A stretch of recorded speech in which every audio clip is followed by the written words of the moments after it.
24 के चुनाव में कई इतिहास बने। नरेंद्र मोदी ने तीसरी बार शपथ लेकर पूर्व प्रधानमंत्री पंडित जवाहरलाल नेहरू की बराबरी की। इसके साथ ही छत्तीसगढ़ में भी एक नया इतिहास बना। देश की आजादी के बाद न्यायधानी बिलासपुर से पहली बार किसी सांसद को केंद्रीय कैबिनेट में जगह मिली और इसके बाद बिलासपुर वासियों में खुशी की लहर है।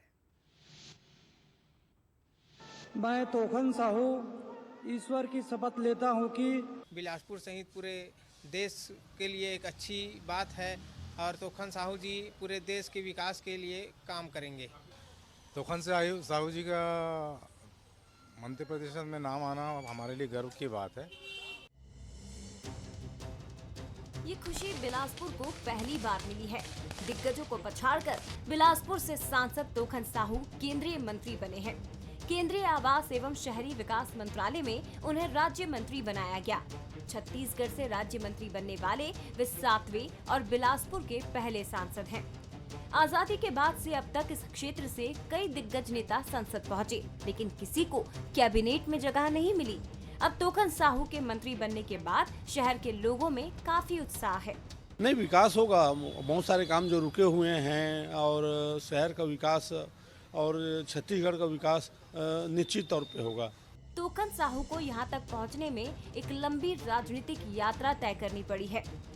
1994 में गांव के पंच से शुरू हुआ सफर।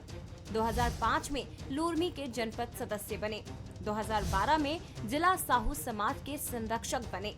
2013 में लोरमी से ही बीजेपी विधायक चुने गए। 2018 के चुनाव में धर्मजीत से हार मिली।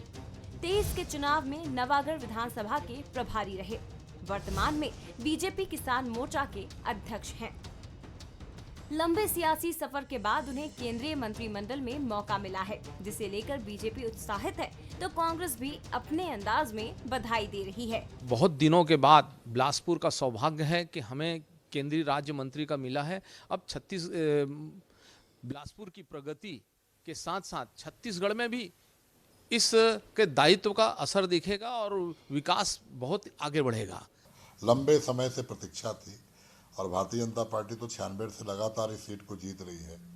पिछली बार भी अरुण साहू जी को मौका नहीं मिला, उससे पहले भी जो लोग जीतते रहे उनको मौका नहीं मिला, तो बिलासपुर को प्रतिनिधित्व मिलने पे बधाई। राजनीतिक जानकार भी मानते हैं कि अब संसद में मजबूती से बिलासपुर की बात उठेगी। जो रेलवे की समस्याएं हैं, एयरपोर्ट जैसी के विकास की समस्याएं हैं, उसको दूर करने में तोखन साहू अपने मंत्री बनने के बाद बड़े रूप से मतलब ताकतवर रूप से अपने बात को रख सकते हैं और निश्चित रूप से इसका फायदा बिलासपुर के लोगों को बिलासपुर के विकास के रूप में देखने को मिलेगा। बिलासपुर से केंद्रीय राज्य मंत्री बनने के बाद दोहरे विकास की उम्मीदें जगी हैं। अब देखना होगा कि बिलासपुर की जनता की कितनी उम्मीदें पूरी होंगी और तोखन साहू के मंत्री बनने का क्षेत्र को क्या फायदा मिलेगा। अमन पांडे, बंसल न्यूज, बिलासपुर।